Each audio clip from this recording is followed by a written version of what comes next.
As pessoas não.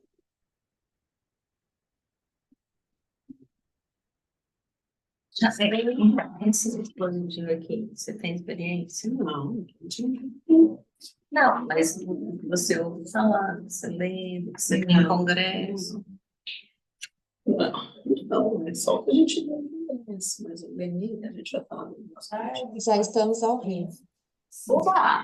Olá, bom dia a todos, bem-vindo a mais uma Pílula do GAPS, sempre na primeira sexta-feira do mês. Hoje eu estou aqui com a doutora Patrícia Simonetti, fonoaudióloga, audiologista. Eu vou dar a palavra a ela para ela se apresentar um pouquinho, falar um pouquinho da experiência dela e da carreira dela. E, na sequência, a gente começa com as perguntas. Patrícia. Bom dia, gente, tudo bem? Obrigada pelas perguntas, obrigada pela participação, pelo convite. É sempre bom voltar aqui onde eu fiz o meu doutorado. Tem uma história já um pouco longa no atendimento de pessoas com zumbido e hipersensibilidades auditivas, né? Isso começou lá atrás. Então, assim, algumas décadas já, a gente pode falar que algumas décadas atrás, eu trabalho muito com reabilitação auditiva, com indicação, seleção de dispositivos eletrônicos e, mais recentemente, com terapias sonoras, né, as várias terapias sonoras para o tratamento do zumbido. Fiz meu doutorado aqui, no HC, no grupo de pesquisa em zumbido, foi uma delícia, até morro de vontade, estou sempre voltando aqui com muita satisfação, para poder conversar e falar e pesquisar mais sobre esses assuntos. E é isso. Então, vamos lá. Eu vou fazer, então, a primeira pergunta é da Antônia Loyola. Ela fez via Google Forms e ela fala assim: há mais de 3 anos sofro com zumbido no ouvido. O que eu posso fazer para tratar? Então, eu queria que a doutora Patrícia discorresse aqui sobre as formas de tratamento do ponto de vista audiológico e que podem realmente ser uma avenida de uma estratégia, né, uma escolha para a gente dar alívio, até mesmo cura esse paciente com zumbido. O que ela tem de repertório, por exemplo? O que ela traz, assim, de experiência, de repertório? Me conta. Antônia, obrigada pela pergunta. A gente está aqui dentro do grupo de pesquisa em zumbido e eu vou dizer para vocês que, como eu, né, complementando o que eu disse antes, eu tenho um longo caminho nisso e, assim, na última década, a gente avançou muito naquilo que se tem hoje de estratégia, de tratamento, mesmo do ponto de vista... a hora que assim, a gente começou a entender um pouco melhor da sintomatologia, ao que ela está relacionada. Então, o que eu posso te dizer é que o zumbido, ele pode ser, as causas podem ser várias, né? Existe sempre uma causa precursora, como promissor, normalmente está ligada à perda auditiva, e é por isso que entra, né, a quantidade hoje que a gente tem de estratégias com terapia sonora para tratar, estou falando do ponto de vista audiológico, do ponto de vista medicamentoso, aí temos aqui a autoridade no assunto para falar do tratamento. Mas existem muitas opções de tratamento, de estratégia, de controle e até mesmo de remissão, que a gente fala, né? Quando a gente fala cura, a gente fala em remissão, que é o quê? Que é você ter aquele zumbido não mais te incomodar. Ele se torna até... Nós temos casos, sim, vividos tanto aqui como no atendimento particular, como aqui no atendimento no hospital, de pessoas que não percebem mais o zumbido, né? Você vê que o primeiro passo para essa remissão é a diminuição do incômodo, aquilo não mais faz parte do teu dia a dia. É possível que você treine a sua via auditiva, o seu cérebro, para não mais se incomodar, deixar de perceber aquele som, né? E aí, entre tantas as terapias somente sonoras, como aquelas de via dupla, né? Que você pode ativar a parte, por exemplo, muscular, ativar vias somatosensoriais junto com a parte auditiva, para que a pessoa não perceba mais aquele zumbido. Então, Antônio, se você não procurou, bem, comece pelo médico otorrinolaringologista, porque hoje a quantidade, né, a porcentagem de médicos que estão mais conscientes, estão mais assim atualizados com relação às pesquisas, e se não tiverem, eles vão te encaminhar para um profissional, um otoneurologista, né, um médico mais especializado no tratamento do zumbido. Mas a gente tem muita estratégia hoje, a gente tem muito o que fazer no controle, né? Quiçá da cura, da remissão. Isso é possível, a gente tem essa experiência, né? Então, procure ajuda. Se não, você não teve tratamento ainda, procure ajuda, que isso é possível, tá? Perfeito. Agora, o Alexandro Tinelli, via YouTube. Doutora, depois de uma secreção, começou o zumbido justamente no ouvido direito. Fiz audiometria e deu uma perda em agudos. Não me atrapalha para ouvir, não me atrapalha para entender, mas eu tenho o zumbido. Hoje uso o aparelho com terapia, que deve ser gerador de som, mas está um pouco tenso, mas vou indo no tratamento. Eu queria saber da Patrícia o seguinte: paciente com perda auditiva, mas que não tem queixa clínica de perda auditiva, ou seja, eu consigo conviver bem com isso, é uma coisa leve, é uma coisa discreta, é uma coisa que não me atrapalha no dia a dia. Mas tem o zumbido. E aí, nessa hora, como é que você conduz o racional para a adaptação de aparelho nesse paciente? Por exemplo, o Alexandre aqui já está com aparelho, mas talvez o ajuste não esteja o mais adequado possível, pensando não na perda, mas no zumbido. Então, assim, como que você lida com tudo isso? Essa indicação de aparelho para quem tem uma perda que não incomoda, mas tem o zumbido e a gente está pensando ali em atingir o alvo e diminuir esse desconforto e dar um alívio ao paciente. Tá. Esse é o meu caso predileto, né? É o que a gente mais percebe, que as pessoas às vezes já têm perda. Você tem uma perda em agudos que às vezes não interfere. São duas perguntas, né, Jane? Acho que a primeira é daquela pessoa que tem uma perda em agudos, está relutante em colocar aparelho auditivo, mas eu escuto, por que eu vou colocar aparelho auditivo, né? Eu não, espera mais um pouco.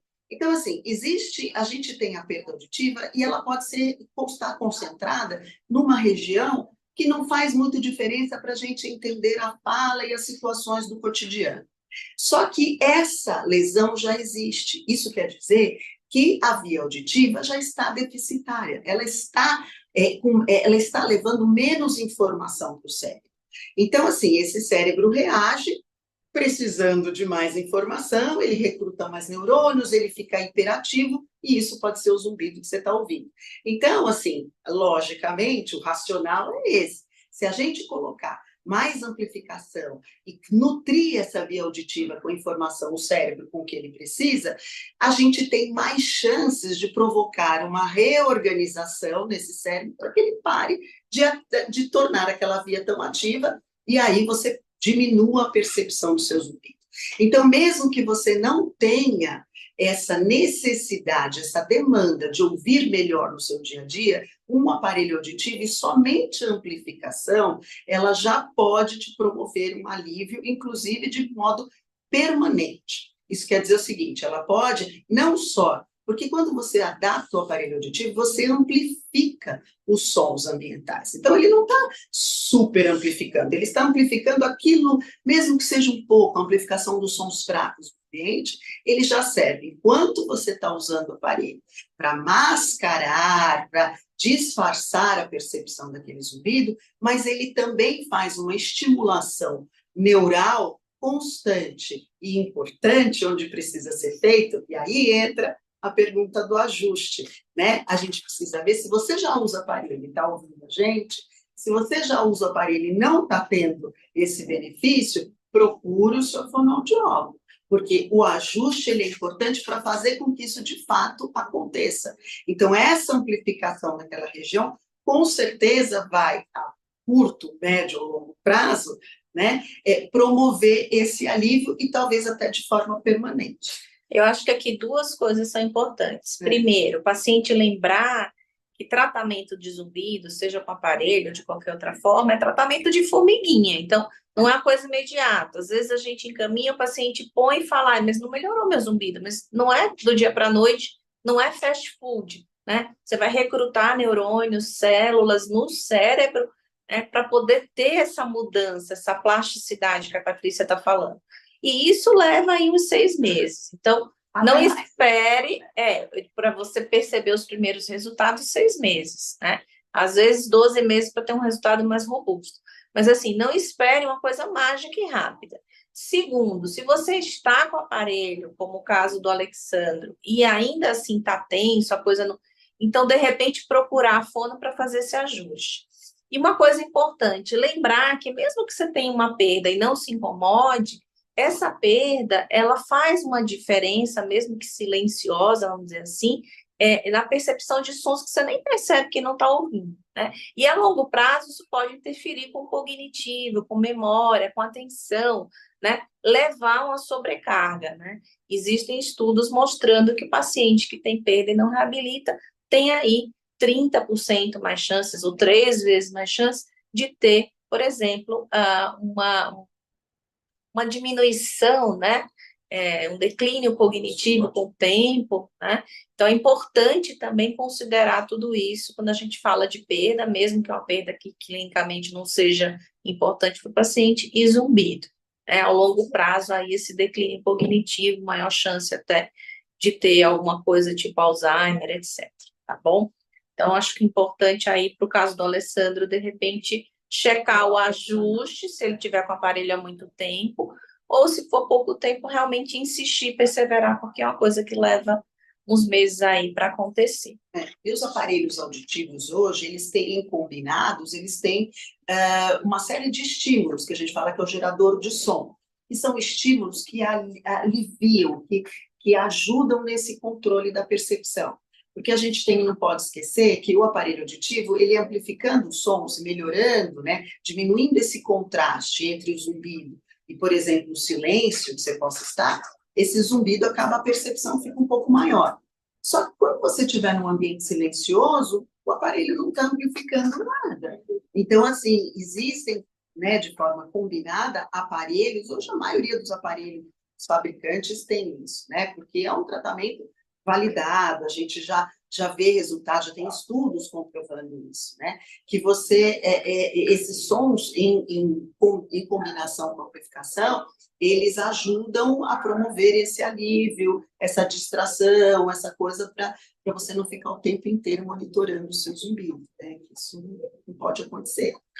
Bom, e aí eu queria que a Patrícia falasse um pouquinho das estratégias quando o paciente tem hiperacusia e zumbido, né? Quer dizer, um zumbido com uma sensibilidade a sons. Como é que a gente faz nesses casos em que o paciente é encaminhado ou precisa de uma terapia de sonora, por exemplo, para alívio, né? De repente ele nem tem uma perda auditiva, mas ele tem um zumbido severo ou catastrofizado e ele tem essa sensibilidade a sons. Quer dizer, como é que anda esse tratamento? Qual o primeiro passo, segundo passo, terceiro passo, degrauzinho? Como é que a gente faz?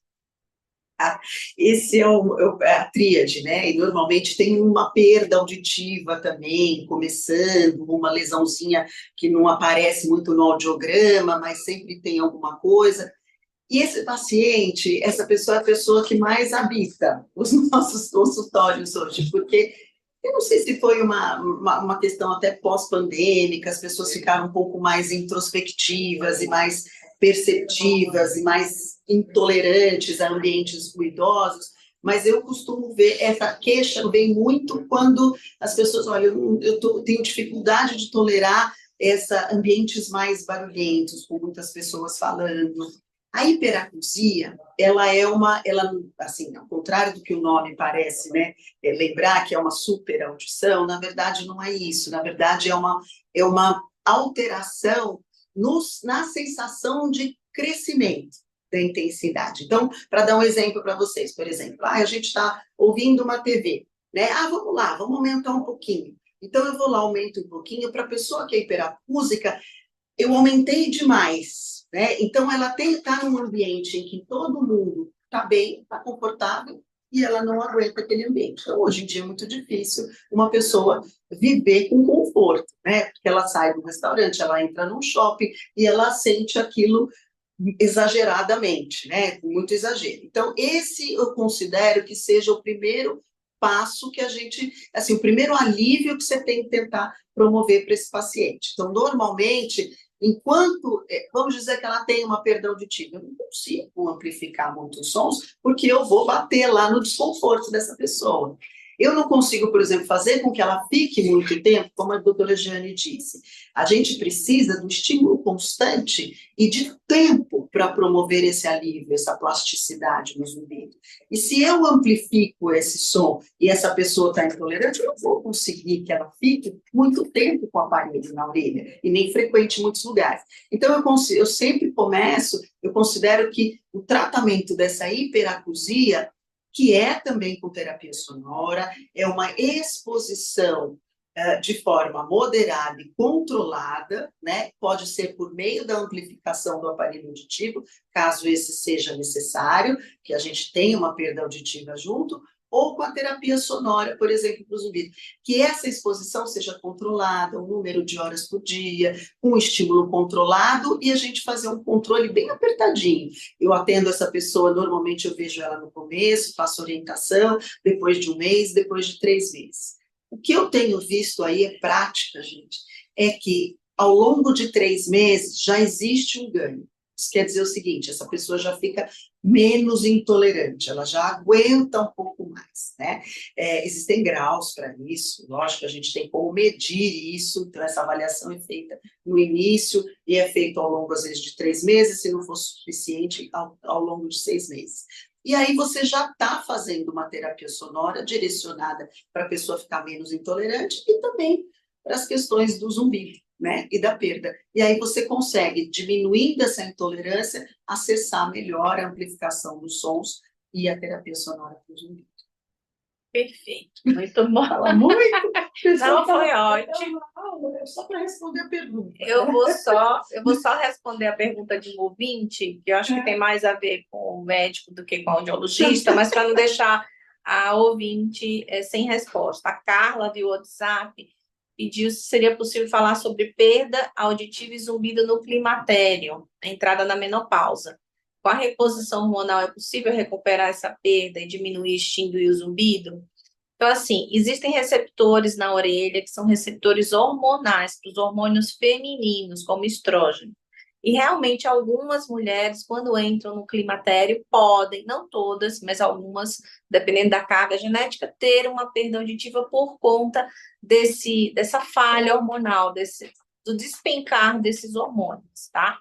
Então, assim, a gente não tem experiência com trabalhos, com projetos, com publicações, mas a gente acredita, sim, que fazendo a reposição adequada, haja um benefício em termos de zumbido. E perda auditiva eu não saberia informar. Então, assim, acho que é um caminho aí a ser investigado e quem sabe mais no futuro a gente possa responder com mais propriedade isso. Mas hoje a experiência que a gente tem não é uma experiência robusta a ponto de eu bater o martelo, né? Mas, a princípio, sim, a gente acredita que deve existir benefício com a terapia de reposição. Precisa ver com o seu ginecologista se tem indicação, porque algumas mulheres não podem repor por conta do risco de câncer na família, tá? Eu queria que a Patrícia falasse um pouquinho da experiência dela, porque agora a gente está com um projeto com misofonia em parceria internacional com a Universidade de Illinois. Eu queria que ela falasse um pouquinho da experiência dela com misofonia, o que é e como é que ela conduz esses casos, né? Que são pacientes que são sintomas, vamos dizer assim, primos, né, do zumbido, né? E que correm ali juntos com a percepção do zumbido. Esse termo é um termo engraçado, assim, não é engraçado, ele é novo, ele é muitas pessoas, mesmo dentro do corpo médico, de corpo, né, de profissionais que trabalham com isso, me perguntam o que é misofonia? E aí eu falo assim, sabe quando você tem desconforto para sons específicos, normalmente ligados à produção humana, por exemplo, mastigar, fazer barulhos com a boca, né? Ou barulhos de forma assim, repetitivas, como o clicar de uma caneta, o digitar, tal. E aí, à medida que você vai dando os exemplos, as pessoas que perguntaram a princípio o que é misofonia, falam assim, ah, eu sou assim, ah, eu tenho isso. Então, assim, se tornou um sintoma, um conjunto de sintomas, porque é por isso que a gente está fazendo a pesquisa, para estudar melhor essa sintomatologia e, logicamente, tentar diferenciar para poder ter uma condução de tratamento melhor. É uma pesquisa que começamos a fazer com mais 2 países, com os Estados Unidos e com a Coreia do Sul. Então, eu acho que a gente vai ter um número de pacientes significativo para poder dizer coisas depois dessa pesquisa, né? Mas, de qualquer forma, são pessoas que estão realmente aparecendo mais, essa queixa tem aparecido mais, juntamente com o zumbido, não com muita queixa de perda de audição, não, mas com a hiperacusia também, que é, como eu disse, aquela sensação de um som moderado, mas a mim me parece muito alto. E a gente precisa dar nome aos bois, precisa colocar os pingos nos is. Então, essa pesquisa ela vai traçar um perfil, né? E quem que estiver nos ouvindo e achou que possa ter misofonia, eu acho que pode entrar em contato, aí a Diane vai dar o contato, para que quiser se voluntariar para a pesquisa. Eu acho que o vai ser contato muito pode ser interessante. via. Você quer Via passar o fundação. contato? Não, Pode ser acho que via fundação, né? Vocês escrevem que vocês fizeram WhatsApp, Google, YouTube, Por enquanto Google é assim. Forms, né? Por enquanto é assim, você não está sozinho, de fato esse desconforto existe. A gente está pesquisando do ponto de vista auditivo o que é realmente um distúrbio, alguma coisa, alguma assim, inconformidade ali da via auditiva, né? Porque existe, logicamente, um componente emocional muito importante, mas a gente está vendo que talvez não seja só isso, né? O componente emocional. Porque a gente não vê, por exemplo, visualmente ou com relação ao olfato, normalmente são os mesmos maus cheiros que desencadeiam uma aversão, né? Uma reação negativa, assim, exagerada. São os mesmos, assim, as mesmas imagens visuais. Agora, do ponto de vista auditivo, não, né? Quer dizer, eu não tenho problema nenhum com alguém ficar clicando uma caneta do meu lado, mas algumas pessoas ficam muito incomodadas com isso. Então, a gente está vendo o que de fato a via auditiva, o que a gente poderia contribuir nesse tratamento. Por enquanto, em relação ao tratamento, eu acho que uma avaliação bem feita, eu tenho feito algumas pessoas que me são encaminhadas, uma avaliação bem feita, porque caso tenha zumbido, caso tenha hiperacusia, a gente já pode começar a tratar, e o encaminhamento da parte emocional, né, para o psicólogo, psiquiatra, que às vezes é necessário para uma avaliação mais aprofundada.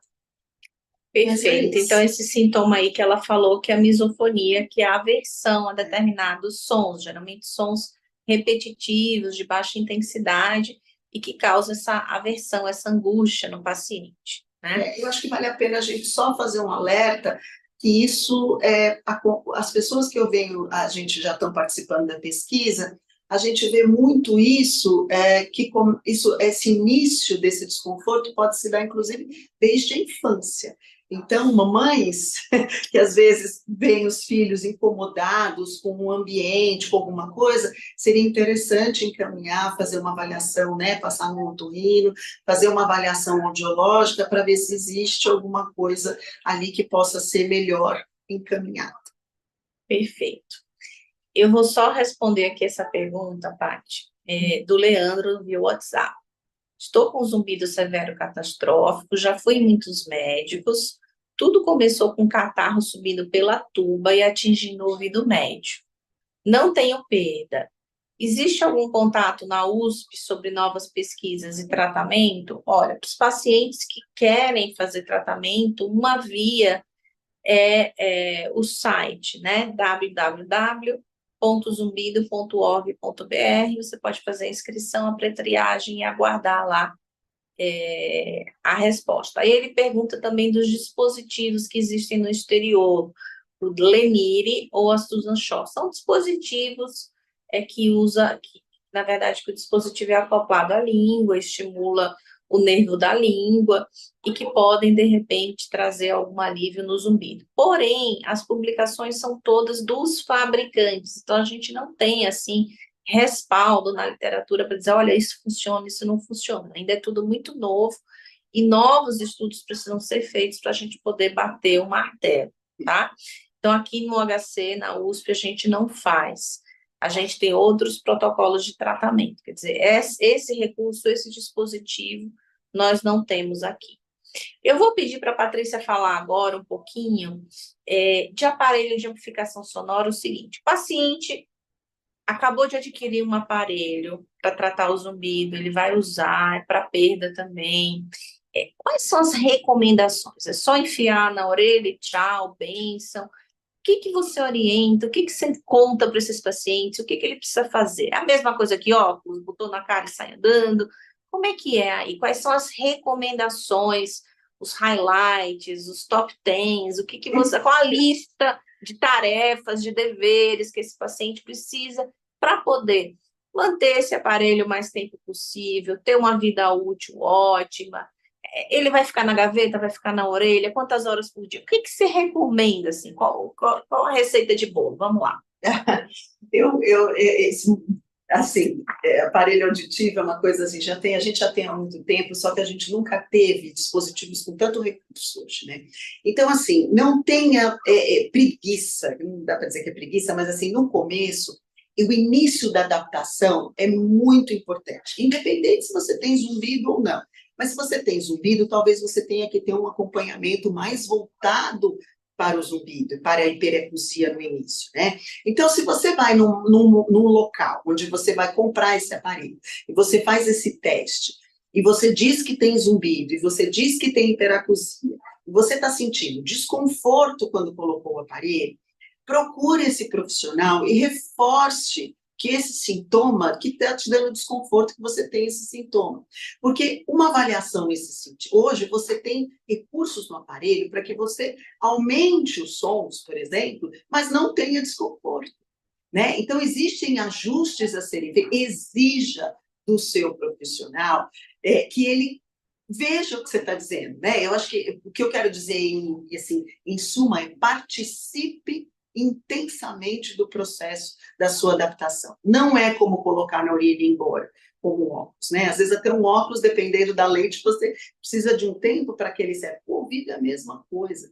Dependendo do tempo que você se privou daqueles sons, por exemplo, os sons do ambiente, o cérebro vai reagir de uma forma diferente. Leva um tempo para você interpretar, aceitar e acomodar aqueles sons que estão vindo via dispositivo eletrônico, que reforço mais uma vez. Hoje, o som é perfeito.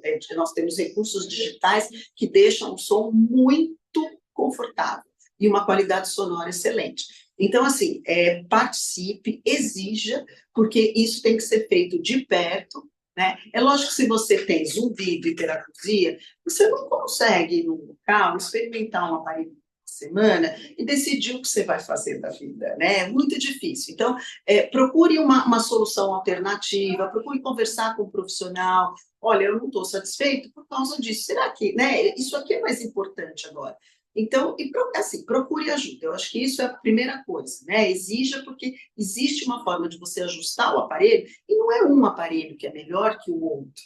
Não existe isso. Eu testei um aparelho uma semana, não gostei. Você não tem experiência para isso, né? A gente só consegue ver que um aparelho é melhor que o outro depois de um tempo de uso, depois de você ter várias oportunidades acústicas, por exemplo.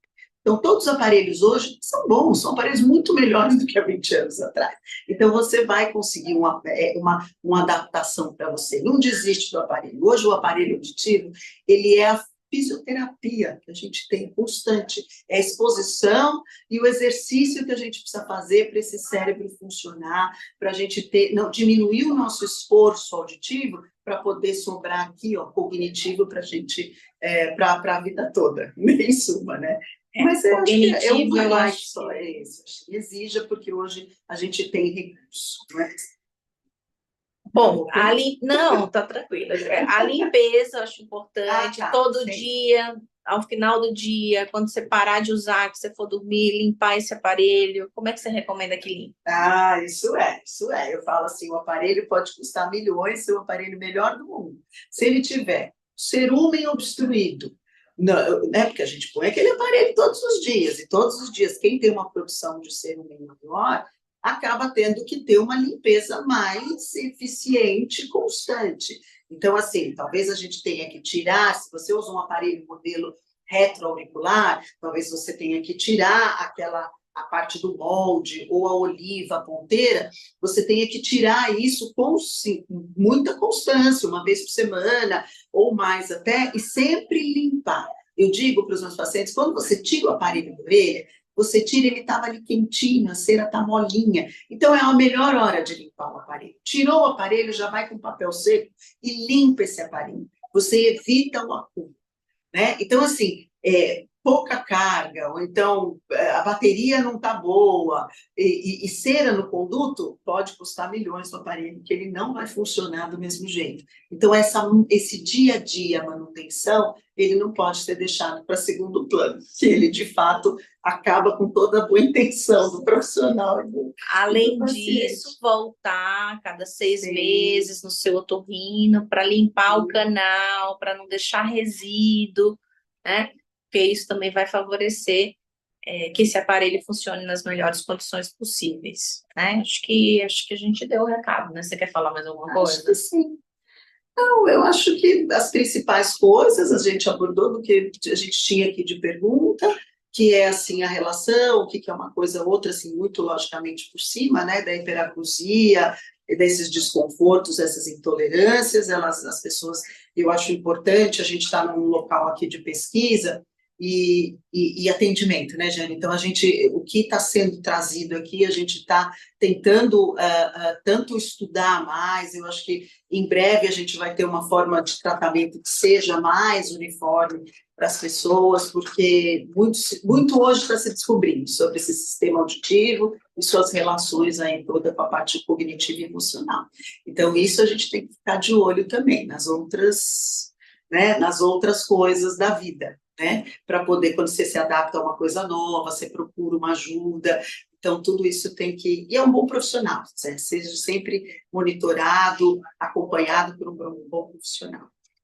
Bom, queria agradecer a Patrícia, que veio da Serra da Cantareira, para me ver aqui para falar para vocês hoje. Queria agradecer as perguntas, eu queria agradecer a todo mundo que está escutando. E se vocês tiverem mais perguntas, mandem para a Fundação Otorrino, via o YouTube, via Google Forms, via WhatsApp, a gente está à disposição. Queria agradecer, Patrícia. Obrigada pelo convite, sempre. Até o próximo GAPS, mês que vem a gente responde mais. Obrigada. Tchau.